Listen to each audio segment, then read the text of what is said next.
RMC, la grande gueule du jour. Il est élu dans le Nord, il s'agit de Fabien Roussel. Bonjour monsieur le député Roussel. Bonjour à vous toutes et à vous tous. Vous êtes un fan de Johnny Hallyday, Ouais. revendiqué, Ouais. mais vous avez voulu en savoir plus sur le patrimoine.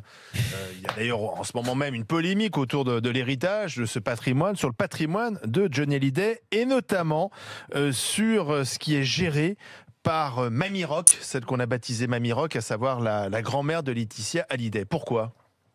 D'abord parce que je suis un fan de Johnny. Et que ceux qui se déchirent sur son héritage, ça me fend le cœur, c'est terrible.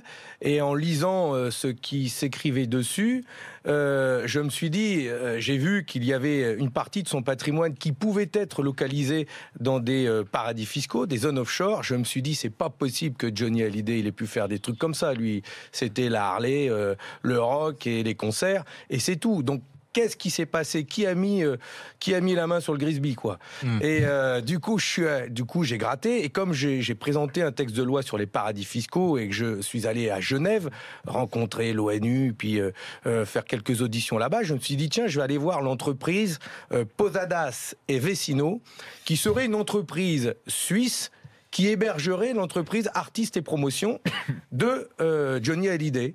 Et je suis allé sonner à la porte de cette boîte. Une secrétaire m'a accueilli. Comme en Suisse, il y a une porte et plein de boîtes aux lettres. Et là, il y a une secrétaire qui m'a dit, pour voir Posadas et Vecino, il faut prendre rendez-vous. Elle m'a donné un téléphone. J'ai téléphoné en direct. Je me suis dit, je vais peut-être les voir dans l'après-midi. Et là, je suis tombé sur quelqu'un qui m'a dit Buenos dias. J'étais en Uruguay. Et pendant le rendez-vous, Tintin. Et donc, voilà. Donc, comment on passe de Genève, la Suisse, à l'Uruguay ? Parce que les montages des sociétés offshore dans les paradis fiscaux, c'est ça. C'est une succession d'entreprises qui s'emboîtent les unes dans les autres comme des poupées russes, et à la fin, on ne sait plus où est l'argent. Ça sert à ça, à échapper aux écrans radars du fisc. Donc les mômes, ils se battent pour savoir qui va avoir sa part de l'héritage. Encore faut-il savoir où se trouve l'héritage. Et ces montages, parce que quand on vous écoute, on a l'impression que c'est très simple, que l'évasion fiscale, c'est simple comme un coup de fil. Mais c'est simple comme 2 coups de clic. Moi, j'ai fait la démonstration au perchoir de l'Assemblée nationale où j'ai expliqué comment, en quelques clics, j'avais créé une société offshore aux Bermudes, dont j'ai nommé comme directeur le ministre de l'économie, Gérald Darmanin, qui était en face de moi quand je lui ai appris, il a gratté la tête en disant mais qu'est-ce qu'il me veut celui-là ? Mais c'est vrai, quelques centaines de dollars, quelques clics, vous allez sur le site SFM-offshore qui est très bien référencé sur Google, à croire qu'il n'y a pas un peu de connivence là-dedans. Je suis allé à Genève voir cette entreprise SFM-offshore et je vous invite à le faire. Si vous avez quelques logos à planquer, allez-y, ça se fait en quelques clics. Quel est l'intérêt de donc Artistes et Promotion, donc qui récupère une partie des royalties du chanteur, géré par Mamie Rock, société donc avec des filiales en Suisse et au-delà. Pourquoi ? Parce que c'est légal. Qu'est-ce qu'on ne paye pas comme impôt lorsqu'on fait ça ? Si ça se confirme, l'argent qui est placé dans ces entreprises, que l'on ne retrouve pas, parce que pour suivre toutes ces boîtes, c'est très compliqué. Donc, il faut aller en Uruguay. D'Uruguay, on va vous envoyer aux îles Vierges britanniques. De là, on va vous renvoyer au Luxembourg. Bref, très difficile de mettre la main dessus. Seuls ceux qui ont les avocats fiscalistes et ceux qui ont donné l'ordre savent où est l'argent et comment le retirer. Et j'ai expliqué à l'Assemblée nationale que dans ces sociétés, il existe des travel cash cards, des cartes pour tirer l'argent au guichet. Sauf que ces cartes sont totalement anonymes, y compris sur la puce dans cette carte, et on peut tirer jusqu'à 30 000 $ en une fois. C'est illégal. Ça, c'est la réalité. C'est illégal. Ah non, ça c'est légal. Non, tout est légal. Ça c'est absolument légal. C'est le scandale des paradis fiscaux. C'est ça qui devrait tous nous faire hurler. Plus que Johnny Hallyday. Mais alors attendez, plus que Johnny Hallyday, parce que c'est assez bizarre là, votre raisonnement. Vous dites c'est le système, mais c'est pas la faute de Johnny ni de sa famille alors. Mais j'en veux ni à Johnny, ni à Gérard Depardieu, ni à tous ceux qui profitent de ce système. Même si... Mais le problème, c'est le système. Le problème, c'est le système. C'est à lui qu'on doit... C'est contre lui qu'on doit tous être unis, qu'on doit se battre. Écoutez, monsieur Roussel, il y a des gens qui gagnent de l'argent et qui ne passe pas par ces montages plus ou moins complexes pour échapper à l'impôt. C'est une question aussi de responsabilité citoyenne. Je suis entièrement d'accord avec vous. Johnny, on l'aimait, mais on sait que Johnny, toute sa vie, il a essayé quand même d'échapper en partie à l'impôt. Un jour, il était en Suisse, à Stade, il y vivait plusieurs mois, il était à Saint-Barth, il voulait être belge à un moment donné. Enfin, quand même, mais je sais qu'on peut être fan, on aime tous Johnny, mais il faut quand même être mais je suis d'accord avec vous, et tout le monde ne fait pas ça, et heureusement. Mais l'être humain a des travers que effectivement il faut des règles. Oui. Chef d'entreprise lambda, donc si je comprends bien. Moi je demande à ce que tout le monde paye ses impôts correctement. Il y a beaucoup de chefs d'entreprise qui doivent ici payer leurs impôts normalement, et ils le font quand d'autres échappent à l'impôt grâce à ces paradis fiscaux. Je suis peut-être un des rares députés communistes à défendre les chefs d'entreprise, mais je suis un communiste qui défend les chefs d'entreprise. Oui, parce que les nôtres payent leurs impôts, tandis qu'il y en a qui échappent à l'impôt, et ceux-là doivent être condamnés et poursuivis. Les entreprises patrimoniales notamment. Mais je crois qu'on est un peu naïf avec la fiscalité. On a toujours tendance à considérer que les paradis fiscaux, c'est chez les autres. Or, en Europe, il y a ce qu'on appelle le principe du double sandwich hollandais qui profite à des entreprises comme Amazon, Facebook, Google. Je crée une BV aux Pays-Bas, c'est pas un pays low cost, les Pays-Bas. Je crée avec cette BV une société en Irlande, et grâce au droit irlandais, l'Irlande c'est aussi l'Europe, grâce au droit irlandais, au droit des affaires en Irlande, je peux loger plus de 50% des bénéfices dans une île comme Anguilla, comme les Bermudes, etc. Et donc échapper totalement à la fiscalité. Rappelons aussi qu'à Saint-Barthélemy, en France, alors article 74 de la Constitution, monsieur le député, c'est un peu à part, mais on ne paye pas d'impôt sur le revenu des personnes physiques. Donc il y a l'affaire de Johnny Hallyday. Moi j'aimerais que l'affaire de Johnny Hallyday nous amène à considérer aujourd'hui la fiscalité en Europe d'un point de vue plus horizontal, et que nous nous intéressions à toutes ces grandes entreprises du digital qu'on appelle les entreprises OTT, over the top, américaines, qui viennent mener des actes de commerce ici, qui viennent siphonner le pouvoir d'achat des consommateurs, qui affaiblissent la concurrence des distributeurs qui, eux, payent des impôts et des cotisations sociales. Tu commandes jamais chez Amazon ? Non, moi je ne commande pas chez Amazon, je n'achète pas sur Google Shopping, et je ne suis pas sur Facebook. Parce que je veux en effet défendre l'entreprise du coin de la rue, qui paye ses impôts, qui paye des salariés et des cotisations sociales. Bon, je vous fais votre carte quand non, parce que là, c'est combien C'est combien 1% du revenu. Pascal Ferry passe au Parti communiste français. Alors, Joël, réflexion. Moi, ça m'étonne un petit peu, parce que je sais que vous êtes fan, mais c'est la naïveté de dire, pour moi, Johnny, c'était les Harley, les concerts, alors qu'on a tous suivi justement les tribulations de Johnny, qui, comme disait Olivier, qui partait à Gstaad. Et pourquoi vous intéressez que maintenant, justement, alors qu'il est décédé? Est-ce que c'était quelqu'un d'intouchable à qui on ne pouvait pas dire en face, écoutez, Johnny, votre argent, il est en Uruguay, ou pourquoi maintenant, en fait? Mais bon, d'abord, c'est le fait du hasard. C'est parce que j'ai déposé un texte de loi sur les paradis fiscaux jeudi dernier, et je suis allé en Suisse travailler sur ce sujet. Donc l'occasion fait le larron, voilà. Donc et puis c'est passé cette histoire qui fait la une de l'actu. Donc je me suis dit tiens, je vais gratter pour voir ce que c'est effectivement, et ça permet d'illustrer comment on peut réussir à échapper à l'impôt grâce aux paradis fiscaux. Et je sais que c'est extrêmement complexe pour faire ça. Ça veut dire qu'il faut derrière une armada d'avocats fiscalistes qui connaissent parfaitement ces montages. Et Johnny, on peut lui demander de signer en bas d'un papier, et puis c'est tout. Mais cette image de naïveté envers Johnny, c'est pas plus compliqué que ça. Alors après, je sais pas, je cherche pas à savoir s'il était responsable ou pas. Moi, je m'attaque au système qui permet ça. Mais est-ce que vous souhaiteriez, pardon, avant de donner la parole à Maxime, est-ce que vous souhaiteriez que le fisc mette un peu son nez dans les histoires là? Et je le demande. Je demande à ce que la France y regarde quand même un peu de plus près, parce qu'il y a les enfants qui souhaitent chacun réclamer une part de leur héritage, mais il y a les droits sur les successions qui existent en France. Chaque citoyen français qui perd malheureusement un proche, derrière, dans l'héritage, il y a une part qui va à l'État. Il ne faudrait pas qu'il y ait un manque à gagner pour l'État français non plus dans cette histoire. Et donc, entre le choix de résidence aux États-Unis, en Californie ou la France, la France a son mot à dire. parce que vous et moi, on est tous égaux face à la loi, donc la loi doit s'appliquer à tous de la même manière. Ça pose d'ailleurs même un problème, parce qu'on a une nationalité... La France devrait, à 15 à 20 millions, normalement récupérer là-dessus. Monsieur Roussel, justement, ça pose un problème, excuse-moi Maxime, mais sur ça précisément, puisqu'on nous dit, le débat, c'est de savoir s'il était californien ou français. Enfin, la nationalité de Johnny Hallyday, c'est la nationalité française, et donc finalement, il suffit d'avoir un lieu de résidence ailleurs pour tout d'un coup échapper aux lois. C'est quand même bizarre, cette situation. Alors, il existe justement, ce que je fouille un petit peu, il existe effectivement une convention bilatérale entre la France et les États-Unis qui date de 1978, retoilettée en 2004 ou 2008, qui dit que en cas qui vise à prévenir l'évasion fiscale vers les États-Unis avec un citoyen français en cas de succession et d'héritage. Et donc il y a une convention express qui a été écrite qui lie la France et les États-Unis sur cette question et qui dit que si la France se sent lésée, peut demander aux États-Unis qu'on se mette autour de la table et qu'on y regarde de plus près, pour aller plus loin que la question de la résidence. Et quand même, le président de la République et madame qui rendent un hommage national à la star, et le président qui dit « Johnny, c'est vous, Johnny est à vous et au pays », et qu'on nous dise qu'il n'est pas résident français, quand même, il faudra nous l'expliquer quand même. Hein. On ne peut pas être français quand ça nous arrange.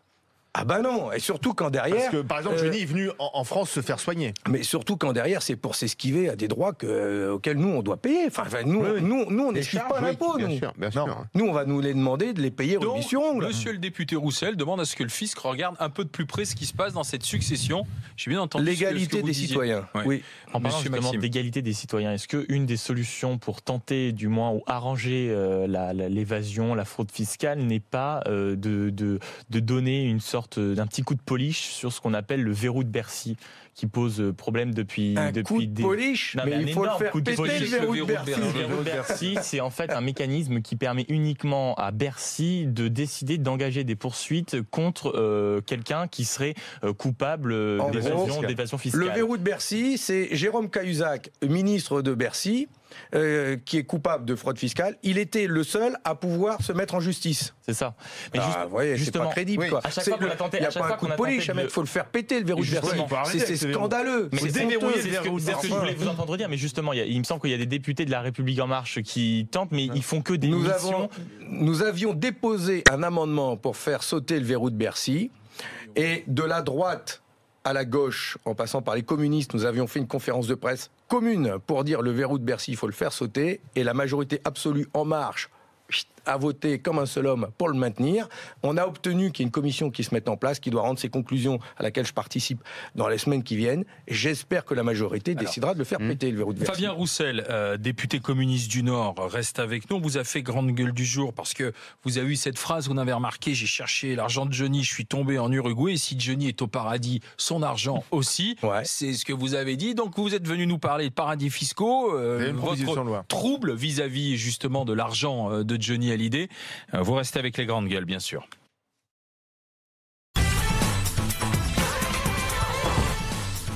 L'IGG, les grandes gueules en direct sur RMC, sur numéro 23, et nous sommes avec notre grande gueule du jour. On l'a fait grande gueule du jour, le député communiste du Nord, Fabien Roussel, avec sa proposition de loi sur l'évasion fiscale. Mais ce qui l'a interpellé ces dernières semaines, c'est outre la bataille autour de l'héritage de Johnny Hallyday, il a voulu savoir quels étaient ses montages financiers. Et comme il le dit lui-même, l'argent de Johnny via des sociétés installées en Suisse, des boîtes aux lettres, on se retrouve rapidement en Uruguay. Et cet argent et ce système aujourd'hui, il faut le faire péter. C'est ce que vous dites, mais juste une chose quand même, parce que on parlait de Bercy il y a quelques instants. Vous savez qu'à Bercy, il y a la cellule des repentis fiscaux. Mais qui a été supprimée. Ouais, mais ça a rapporté quand même 8 milliards d'euros. Ça a permis de faire revenir quand même beaucoup d'argent, Fabien Roussel aussi. Ouais, mais je ne dis pas que rien ne se fait. Heureusement, ces dernières années, ça a progressé grâce justement au travail des journalistes et des lanceurs d'alerte qui ont révélé des scandales et qui ont fait que l'État a dû prendre des dispositions comme cette cellule. Et donc, il y a des choses qui ont progressé, qui ont montré d'ailleurs ces 8 milliards d'euros. C'est quand même la démonstration qu'il y a quand même de l'argent planqué à l'extérieur et qui doit rentrer. Justement, la Suisse, malgré les discours, notamment post-crise de 2008, la crise financière, la Suisse reste une place forte de l'évasion fiscale en Europe ? Oui, résolument, oui. Dans le canton de Zung, justement, ce canton-là est connu pour son opacité. Ceux qui déposent de l'argent dans les coffres des banques du canton de Zung ont l'assurance que personne ne connaîtra la réelle identité des détenteurs. La Suisse est extra-communautaire. Nous avons dans l'Union européenne des paradis fiscaux qui s'appelle le Luxembourg, qui est un pressing. Oui, et qui est le Premier ministre du Luxembourg et qui est maintenant à la Commission de Bruxelles, qui a été dirigé par M. Juncker. En même temps, la pression fiscale exercée en France peut aussi justifier parfois l'évasion. Là-dessus. Bon, je comprends votre point de vue, je me place du point de vue du fan, etc. Mais j'observe la fiscalité. Depardieu, que vous citiez tout à l'heure, explique un jour, je suis parti en Belgique parce que on m'a pris la moitié de ce que j'ai gagné. Ma contribution, c'est 120 millions d'euros. Quand on prend la moitié, monsieur le député, c'est déjà pas mal. Je trouve même que c'est beaucoup. Enfin, vous donnez la moitié en termes de solidarité. Si tous les Français donnaient la moitié de ce qu'ils gagnent, y compris les plus modestes, croyez-moi, ce serait significatif. Mais la moitié, c'est beaucoup déjà, non ? Mon cher camarade, oui. D'abord, je pense que oui, les Français, eux, donnent, contribuent beaucoup. Les retraités avec la CSG, ça y participe. C'est 5%. Et les Français reçoivent aussi beaucoup. Je ne suis pas d'accord avec la hausse de la CSG. Je ne suis pas d'accord qu'on taxe toujours plus les petits et qu'en revanche, les plus gros et les importants, eux, arrivent à éviter aux impôts et à la fiscalité, comme Depardieu, etc. Vous me dites, il donne la moitié, mais combien il a reçu en retour ? Combien on a par l'école gratuite, par la santé gratuite, par les infrastructures que l'on a en France et qui n'existent pas dans d'autres pays. Aux États-Unis, quand on a un cancer, on vend sa maison pour pouvoir se soigner. En France, on est pris en charge à 100%. Monsieur Bernard Arnault, grande fortune de France, il a été formé dans les écoles publiques françaises. Et alors, c'est quoi le retour qu'il fait à la nation ? Il va planquer son argent à l'extérieur. Il paye plus d'impôts que vous et moi. Il a créé des entreprises. C'est un juste retour à la République que de participer au vivre ensemble. Roussel, le problème, c'est que l'impôt aujourd'hui est perçu comme étant très injuste en France, alors qu'on a le mot égalité à la bouche du matin, midi et soir, quand seulement 20% des Français contribuent à 80% de l'impôt sur le revenu. Or, l'impôt sur le revenu est a priori l'impôt le plus juste, puisqu'il est dégressif ou progressif.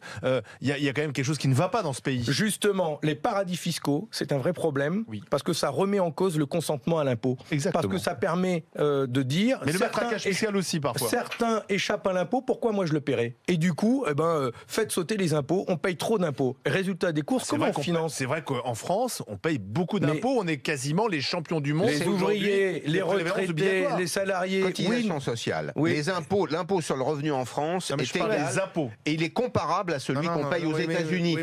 Non, ça c'est une blague. Rajoute la TVA, rajoute les cotisations sociales, les prélèvements obligatoires. La TVA, c'en est un. Les prélèvements obligatoires, nous sommes les champions du monde, ou les vice-champions du monde. Et pourquoi, monsieur le député ? Parce que nous avons un modèle à financer. Non, parce que 40% des prélèvements obligatoires en France, ce sont des cotisations sociales. C'est pas un impôt. Pourquoi ? Qu'est-ce qui fait la différence ? Un impôt, on le paye et il y a un principe qui est celui de non-affectation des ressources aux charges. Une cotisation, on paye pour avoir quelque chose en retour. La maladie, le chômage, etc. Donc, on a peut-être trop d'argent dans le social qui est mal géré. Non ? Vous croyez pas ?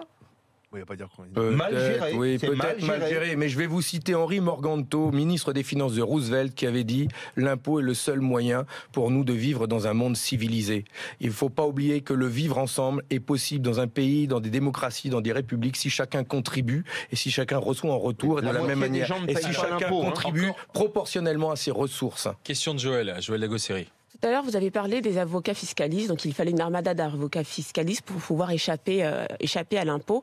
Et je voulais savoir si, selon vous, on était équipé, c'est-à-dire que l'administration fiscale, en tout cas dans d'autres pays, est équipée vraiment pour lutter contre, sans parler de la complaisance qu'on a envers les États comme le Liechtenstein ou la Hollande et le Luxembourg, mais est-ce qu'on est équipé pour justement faire face à cette armada d'avocats fiscalistes? Ouais, je pense que nous sommes équipés. Enfin, sincèrement, s'il y a des journalistes qui peuvent faire le boulot, on pourrait décider que des juristes, des avocats travaillent pour l'État et s'y mettent. 300 journalistes ont réussi à dénoncer les Paradise Papers, les Panama Papers. Je suis allé à l'ONU à Genève. Je leur ai demandé combien de personnes travaillent à l'ONU sur la finance. Eux m'ont dit que les paradis fiscaux, ça coûte 100 milliards d'euros aux pays les plus pauvres. Alors je leur dis, combien à l'ONU travaillent contre ce fléau? 2. 2 fonctionnaires. D'accord ? Est-ce qu'on ne peut pas, à l'échelle du monde, avoir des casques bleus pour une justice fiscale, un bataillon de 300 à 400 gars qui ont décidé d'aller révéler ces scandales, de dénoncer ces montages financiers ces pays sont et d'y souverains, travailler. M. Roussel aussi, pour eux, ce sont des sources de revenus. C'est une façon aussi de jouer dans C'est la souveraineté que des pays, qu'on laisse des pays comme les Bermudes, les îles Caïmans, etc., piller nos finances publiques. Enfin, alors on fait des conférences sur l'environnement parce que les gaz carboniques font des trous dans la couche d'ozone. Mais vous ne croyez pas que l'évasion fiscale fait des trous dans nos finances publiques ? On ne peut pas avoir une grande conférence fiscale sur ce sujet. C'est d'ailleurs ce que les frères Bocquet proposent. Éric et Alain Bocquet proposent une conférence fiscale internationale pour poser la question d'une fiscalité juste. Il y a eu le G20 qui a été créé après la crise, notamment par Nicolas Sarkozy. D'ailleurs, Nicolas Sarkozy lui-même avait dit les paradis fiscaux, c'est terminé. Ça vous fait rire. Mais justement, dernière question rapide, avant l'international, au sein de l'Union européenne, quelles seraient les solutions ? Parce qu'on voit notamment que des solutions comme le reporting pays par pays.